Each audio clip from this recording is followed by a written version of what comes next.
the lens through which we look hasn't allowed us to pay attention to followers, but followers play a very important role.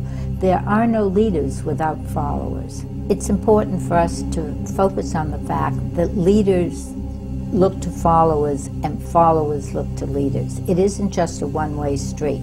Good followers have all the capacities that leaders have.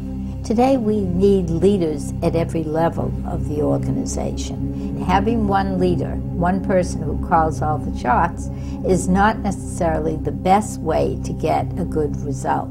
So followers are essentially people who have all the leadership skills that leaders have. That is, good followers, followers who think for themselves, followers who have the capacity for action. They're people who persuade other people. They're people who know how to implement decisions, and they know how to create a vision too. They don't sit around waiting for the leader to come up with all the ideas. Don't check your intelligence at the door, and you don't check your integrity at the door. You bring your intelligence, your integrity, and your creativity to the game, and you hold on to those and use those in every endeavor, in every interaction with the leader. And you take part in formulating the answer to the problems.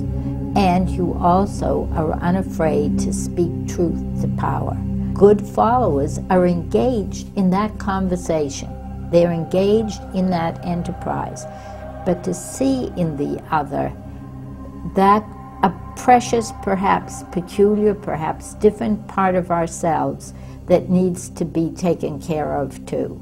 And when followers stop looking for and accepting that we-they contradiction, then they emerge not only as good followers, but as good leaders. Even in the course of one day, we may be the leader in one situation, but we're the follower in several others. And we tend to seek out leaders who will give us and provide for us the illusions that we want. And those leaders who say, no, we won't give you illusions, we'll give you the truth, we oftentimes don't want to hear from them. We oftentimes turn our back on them for leaders who will give us easy answers, who will tell us what we want to hear, even when in a very deep part of ourselves we know that what the leader is promising us is simply an illusion.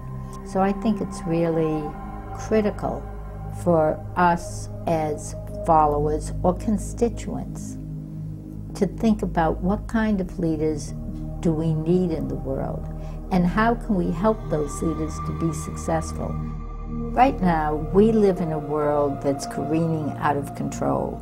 We have too many leaders who are messing up everywhere, at the community level, at the organizational level, at the state, at the national, at the global level, and we can't wait around until these leaders get it straight. We need more followers to step forward, followers who have all the capacity they'll ever need to be good leaders and put their shoulder to the wheel to address many of these challenges.